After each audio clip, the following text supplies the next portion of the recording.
আসসালামু আলাইকুম, welcome back to my channel MD family vlog. তো আবার একটা নতুন ভ্লগে তোমাদের সকলকে জানাই অনেক অনেক স্বাগত। তো আশা করি তোমরা সকলে ভালো আছো। আমিও আলহামদুলিল্লাহ আল্লাহর রহমতে এখন অনেকটাই ভালো এবং সুস্থ আছি। তার জন্যই তো দেখো তোমাদের জন্য আজকে আমি ভ্লগ শ্যুট করছি। তো ভ্লগের প্রথম শুরুটাই কিন্তু রান্নাঘর থেকে শুরু করলাম। তো আজকে আমি উঠে গেছি হচ্ছে সকাল 7টায়। তো সকালে উঠেই কিন্তু এখন আমরা রান্নাবান্না করে নিই। মামুনি সকালবেলায় উঠে রান্না টান্না একদম 9টার মধ্যে সব কিছু কমপ্লিট করে দেয়। তো আজকে আমি অনেকটাই সকালে উঠে পড়েছি। তো কথায় তো আছে বন্ধুরা, শরীর ভালো মানে জান ভালো তো জাহান ভালো। তো শরীর যদি ভালো লাগে তো তোমাকে সব কিছুই করতে ভালো লাগবে। তো দেখো আজকে আবার মামুনির শরীর খারাপ। তো মামুনিও উঠেছে অনেক সকালেই। তো এখন বিছানাতে এমনি শুয়ে আছে। তো আমি দেখলাম তাহলে আজকে রান্নাটা আমি করে নিই আর তোমাদের সঙ্গে একটু ব্লগটাও শেয়ার করে নিই। তো ওদিকে দেখো নুরায়া আমার মেয়েও ঘুমিয়ে আছে, তোমাদের দাদাভাই ও ঘুমিয়ে আছে, ওঠেনি। তো আমি প্রথমেই সকালবেলায় উঠে দেখো আগে একটু পানি খেয়ে নিলাম। আগে তো আমি সকালবেলায় উঠে পানি টানি খেতামই না। তো এখন বকাবকি করার জন্য বাড়িতে ওই জন্য দেখো সকালে উঠে পানি খেয়ে নিয়েছি। আর একদিকে মেয়ের জন্য দুধটা গরম করে নিয়েছি। আর একদিকে আমি আলু ভাজা বসিয়েছিলাম। তো আলু ভাজা দিয়ে তোমার দাদা মুড়ি খাবে। তো আলু ভাজা হয়ে গেছে, তো সেটা দেখো প্লেটের মধ্যে ঢেলে নিচ্ছি। কারণ শুধু শুধু একটু আলু ভাজার জন্য কড়াইটা বন্দি রেখে আমার কোনো লাভ নেই, কারণ কড়াইটাকে আমি আবার ধুয়ে ফেলবো। তার জন্য কড়াই থেকে আলুটাকে আমি সব এখন সম্পূর্ণ ঢেলে নিলাম। তারপরে দেখো ওইদিকে কিন্তু আর একটা কড়াইও বসিয়ে দিয়েছি। তো ওখানে করব হচ্ছে লাউ ভাজা। তো একদমই দেখতেই পাচ্ছ অল্প তেল দিচ্ছি, বেশি তেল এখন আর আমরা খাই না। আর আমরা বলে নয়, সবারই কিন্তু তেল কম খাওয়া উচিত। বেশি তেল খাওয়াটা একদমই ঠিক না। তো এটা আমরা আগে বুঝতাম না। আগে আমাদের মানে এই কজন মানুষ কিন্তু আমাদের জানো তো মাসে পুরো 6 কিলো তেল লেগে যেত। তো এতটাই আমরা তেল খেতাম। তো এখন যা পেটের অবস্থা, ওই তেল খাওয়া একদম ভুলে যেতেই হবে। খুবই অল্প পরিমাণে এখন আমরা তেল খাই। আর এই দেখো লাউটা ভেজে নিচ্ছি। তো একটু কালো জিরে থাকলে ভালো হতো, কালো জিরে বা পাঁচফোড়ন দিয়ে ভাজলে কিন্তু গন্ধটা খুব সুন্দর হয়। তো কালো জিরে যেহেতু নাই, আর কাঁচা লঙ্কাটা দিলেও হতো, কিন্তু মেয়ের জন্য এখানে কাঁচা লঙ্কা দিলাম না। শুধুমাত্র তেল দিয়ে লবণ, হলুদ আর চিনি দিয়ে দিলাম। তো এটা দিয়ে ভেজে নেব। তো নামাবার আগে যদি হয় তো একটু জিরে ধনে গুঁড়ো দিয়ে দিতে পারি বা নাও দিতে পারি, কোনো ঠিক নেই। তো মিষ্টি মিষ্টি করে লাউটা ভাজা হবে। মিষ্টি মিষ্টি লাউ ভাজা কিন্তু খেতে ভালোই লাগে। আবার লাউ দিয়ে ডাল খেতেও ভালো লাগে, কিন্তু ডাল দিলাম না। কারণ এই ঝোল ঝোল তরকারি খেতে আর ভালো লাগে না। কিছুদিন থেকে এত একঘেয়েমি আমরা, মানে সেই কি বলবো, সেই মানে ফ্যাকে একদম সাদা ফ্যাকাশে তরকারি খেয়ে খেয়ে মুখের মধ্যে মনে হচ্ছে যেন আর কোনো স্বাদ নেই, রুচিই চলে গেছে। তো ওই জন্য দেখলাম যে আজকে এইভাবেই রান্না করব, একটু নিজের ইচ্ছে মতোই, যাতে মুখে একটু রুচি আসে। ওই জন্যই তো ওইদিকে দেখো লাউটা বসিয়ে দিয়েছি। আর দেখলাম চাটাকেও করে নিই, এখন তো কেউ ওঠেনি, তখন উঠলে চাটা খেয়ে নেব। ওই জন্য দেখো চাটা এখানে বসিয়ে দিলাম। তো প্রতিদিন কিন্তু আদা দিয়েই চা খাই। তো দুধ যেহেতু জমে যাচ্ছে, মেয়েও 250 দুধ, তাও মেয়ে কিন্তু খেতে পারে না। ওই সকালে একটু দুধ দিয়ে খাবার খায় যা তাই। তো দুধগুলো জমেই যাচ্ছিলো, ওই জন্য দেখলাম আজকে একটু চা দুধ দিয়েই করে নিই। আর তার মধ্যে একটু আদাকেও গ্রেট করে দিয়ে দেবো, তাহলে চাটা খেতে ভালো লাগবে। তো এই দেখো একটা আমি গ্রেটার নিয়ে নিয়েছি হাতে, আর আদাও নিয়ে নিয়েছি। তো আমি কিন্তু প্রথমে আদাটা গ্রেট করে দিইনি, কারণ আমার ভয় লাগছিল। মানে আমি অনেক দিন চেষ্টা করতে গেছি দুধ দিয়ে আদা কুচে চা খাওয়ার, কিন্তু ততবারই চা মানে ফেটে যায়, দুধটা ফেটে যায়, দিয়ে বেকার নষ্টই হয়ে যায়। ওই জন্য দেখলাম চাটা একবার ফুটে উঠুক, তারপরেই আমি এখানে আদাটা গ্রেট করে দেবো। তো বেশ অনেকটা আদা গ্রেট করে দিয়েছি, এখন একটু ভালো করে ফুটিয়ে নেব। তো আর এই দেখো চাটা কিন্তু খুব সুন্দর ফুটে গেছে, আর বেশ অনেকক্ষণ চামচ দিয়ে ঘুরিয়ে আমি চাটাকে ফুটিয়ে নিলাম। আর এদিকে দেখো চাটা তো সব হয়ে গেল। এখন চায়ের হাঁড়িতে আমি চাটাকে ছেঁকে একদম রেখে দেবো, দিয়ে চায়ের জায়গাটাকেও ধুয়ে রেখে দেবো। তো খাওয়ার সময় তখন একটু গরম করে নেব। তো এভাবে চাটাকে ছেঁকে এখন রেখে দিলাম, তাহলে আর কোনো ঝামেলাই থাকলো না। ওইদিকে দুধটাও গরম হয়ে গেছে। তো দুধটা গরম করা হয়ে গেছে, ওটাকে বন্ধ করে দিয়েছি। লাউটা হয়নি, লাউটা এখন চলছে গ্যাসের মধ্যে। তারপরে এই দেখো আমি এখানে নিয়ে চলে এলাম কয়েকটা ভেন্ডি। তো তোমরা তো জানোই যে আমার মেয়ে ভেন্ডিটা খেতে ভালোবাসে। তো ভেন্ডি থাকলে ওর ভাতটা খেতে সুবিধা হয়।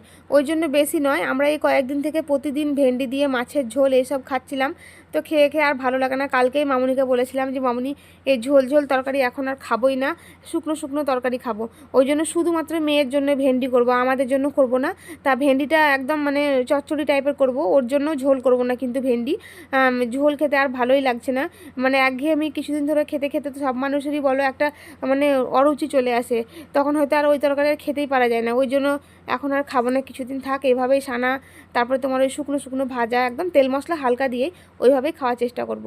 আর ভেন্ডি আমাকে অতটাও খেতে ভালো লাগে না, ভেন্ডি আমার পছন্দই নয়। তো দেখতেই পেলা একদম ঢাকনা দিয়ে এক ঢাকনা মেপে তেলটা দিয়ে দিলাম, আর সামান্য একটু পানি দিয়ে আমি এখন মশলাটাকে ভালো করে মাখিয়ে ভেন্ডিটাকে বসিয়ে দেবো। তো চলো এখন রান্না হয়ে যাক।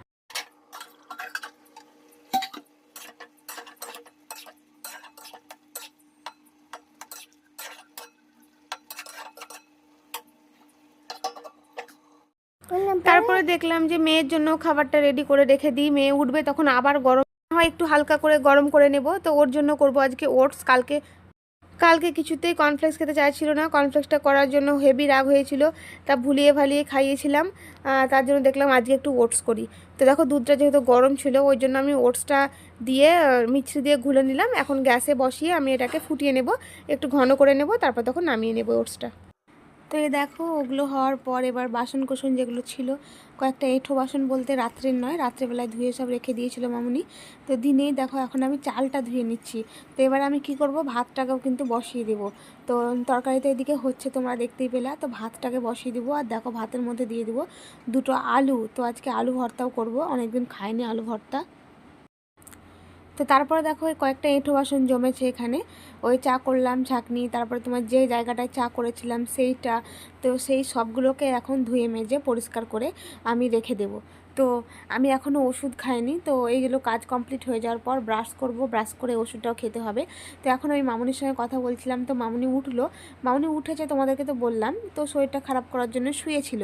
কারণ কিছুদিন থেকে তো মানে মামুনির উপরে অনেকটা চাপ পড়ছে, আমি তো কিছুই করছিলাম না, মানে এতটাই শরীর খারাপ ছিল, ওই জন্য সব কিছুই মামুনি করছিল।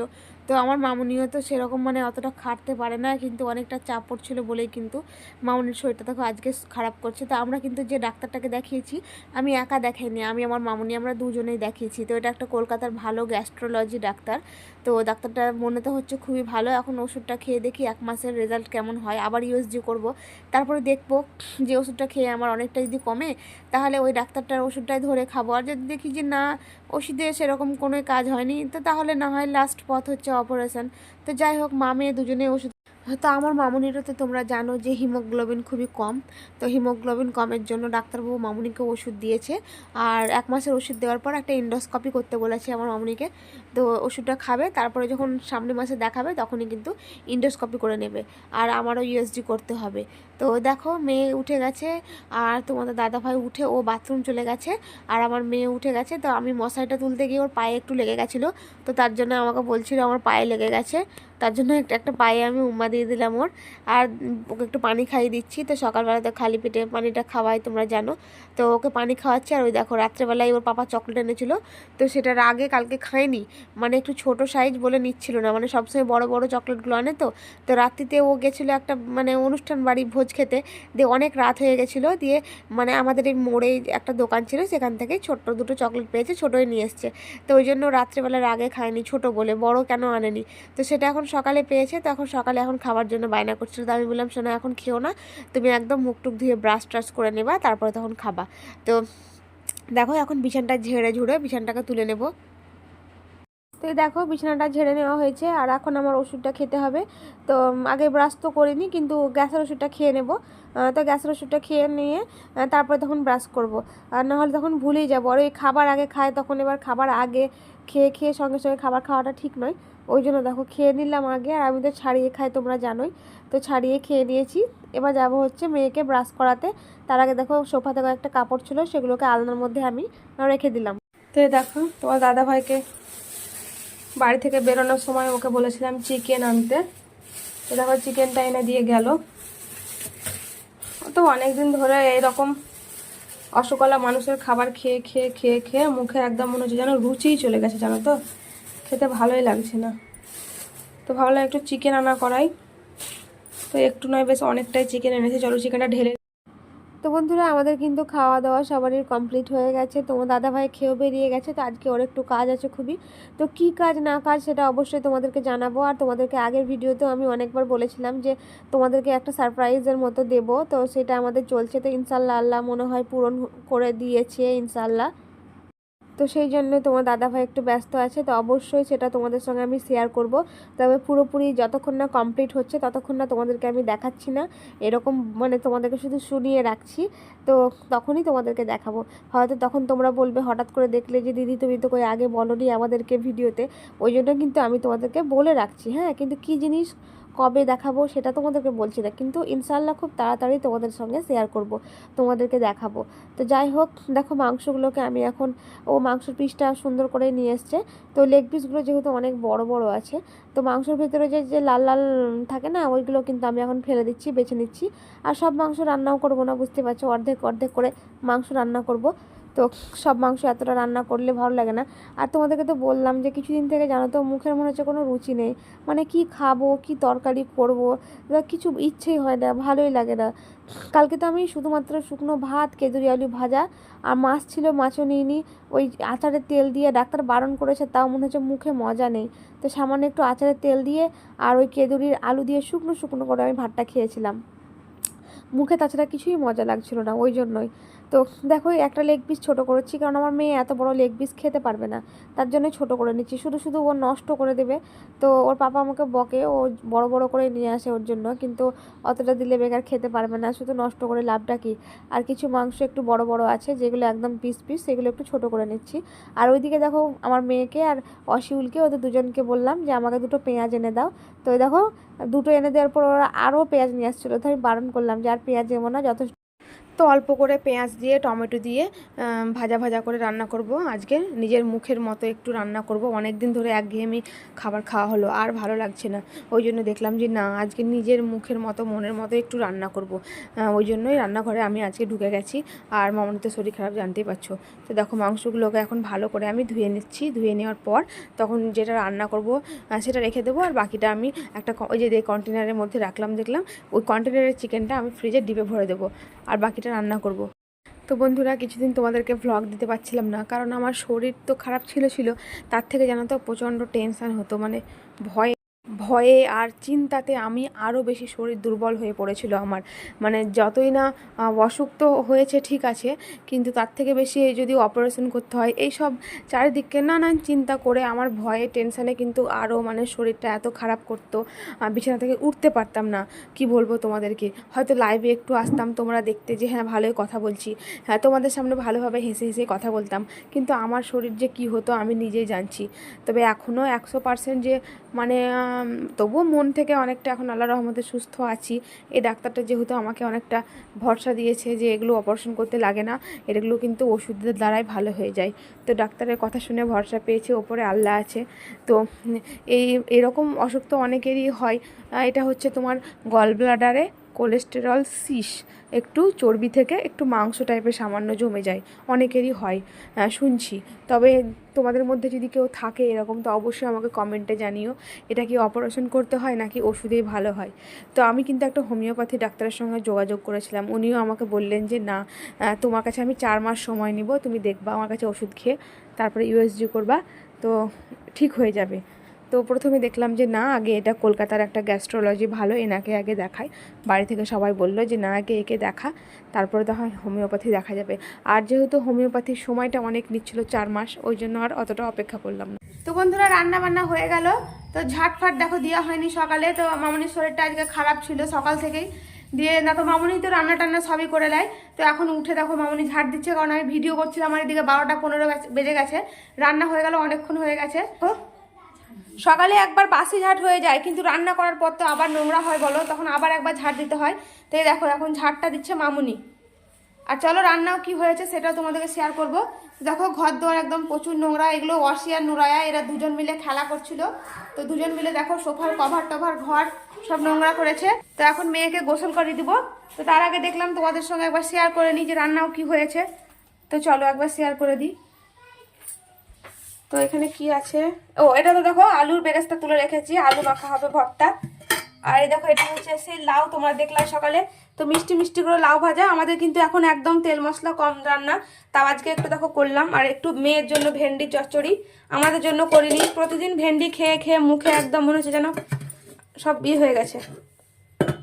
আর এই দেখো ভাত, অল্প একদম ভাত, আমাদের এখন ভাত কেউ বেশি খেতে পারে না, মামুনিরও গ্যাসের প্রবলেম প্রচুর, আমারও। আর এই দেখো শুকনো শুকনো করে মাংস, ভাজা ভাজার মতো, ঝোল টোল আজকে কিচ্ছু করিনি। তো এই হয়েছে আজকে রান্না, খুবই একদম অল্প তেল মশলা দিয়ে এরকমই আজকে রান্না। তো চলো মামনি ঝাড় দিয়ে নিক, আমি মেয়েকে ততক্ষণ গোসল করাই, তারপর তোমাদের সামনে আবার দুপুরে খাওয়া দাওয়া করার পর না হয় একবারে আসবো। তো আমার সঙ্গে থাকো আর প্লিজ তোমরা সবাই একটু আমার ব্লগটা দেখো, আমাকে সাপোর্ট করো। তো এই দেখো আজকে মামুনি মেয়েকে গোসল করে দিয়েছে আর খাওয়াতেও বসে গেছে। তো আমার গোসল করতে করতে মামুনি কিন্তু মেয়েকে গোসল করিয়ে খাওয়া দাওয়া দেখো করিয়ে দিচ্ছে, আর আমি এখন ছাদে যাচ্ছি কাপড় মেলতে। তো চলে এলাম, দেখো ছাদ, আর দেখতে পাচ্ছ রোদ কত। আর আজকে আমি মাথা থেকে গোসল করিনি, কারণ সকালবেলাতে মাথাতে একটু তেল দিয়েছিলাম, মাথাটা মানে ভালো লাগছিল না, তেল দিয়ে খুব আরাম লাগলো, তাই সকাল সকাল উঠে কিন্তু আমি চাটা খেয়ে তেল দিয়ে দিয়েছিলাম চুলে। আর তোমাদের দাদা ভাই কালকে শুক্রবার ছিল, জুম্মার দিন, তো নামাজ পড়ে ওই পাঞ্জাবি পায়জামাটা পুড়ে গেছিলো, তো সেটা একটু সার্ফ দিয়ে ভালো করে কেচে উজালা দিয়ে দিলাম, দিয়ে ছাদে চলে এলাম মেলতে। তো চলো এখন এবার নিচে যাব। বন্ধুরা এই দেখো আমাদের কদম গাছে আল্লাহর রহমতে দেখো আলহামদুলিল্লাহ অনেক কদম ধরেছে। কদমের ফুল কিন্তু সত্যি দেখতে খুব সুন্দর লাগে, এই দেখো দেখতেই পাচ্ছ, তো খুব সুন্দর লাগছে আলহামদুলিল্লাহ, নিজের গাছে কদম ধরেছে, খুব ভালো লাগছে, দেখো কত অপূর্ব লাগছে, দারুণ। এখন নিচে যাই, কাপড় তো মেলা হয়ে গেল, দরজাটা ঠেকিয়ে দিই। আর এই দেখো বন্ধুরা এখন হচ্ছে বিকেলবেলা, আর বিকেলবেলায় চলে এসেছিলো দাদা ভাবি, দাদা বলতে তো ওই সে মামার ছেলে জানো, গেছিলাম বেড়াতে, আর ভাবি আর তাদের ভাইপোটা, ছোট্ট ভাইপো। তো এই দেখো আমার মেয়ে ভাইপোর সঙ্গে খেলাধুলা করছে, আর দাদাকে ভাবিকে ভিডিওর সামনে আনা যাবে না, ওই জন্য আমি আনলাম না। তো ঠিক আছে, আজকের মতো ব্লগটা আমি এই পর্যন্তই শেষ করব। এখন ভাবিদের সঙ্গে একটু গল্প করব, তো ইনশাল্লাহ কালকে আবার তোমাদের সঙ্গে হবে দেখা নেক্সট ব্লগে। তো তোমরা সবাই ভালো থাকবে, সুস্থ থাকবে, আল্লাহ হাফিজ। আর আমার চ্যানেলটা অবশ্যই সাবস্ক্রাইব করে দিবে, লাইক কমেন্ট আর শেয়ার করবে না। দেখা হচ্ছে আবার নেক্সট ব্লগে, আল্লাহ হাফিজ।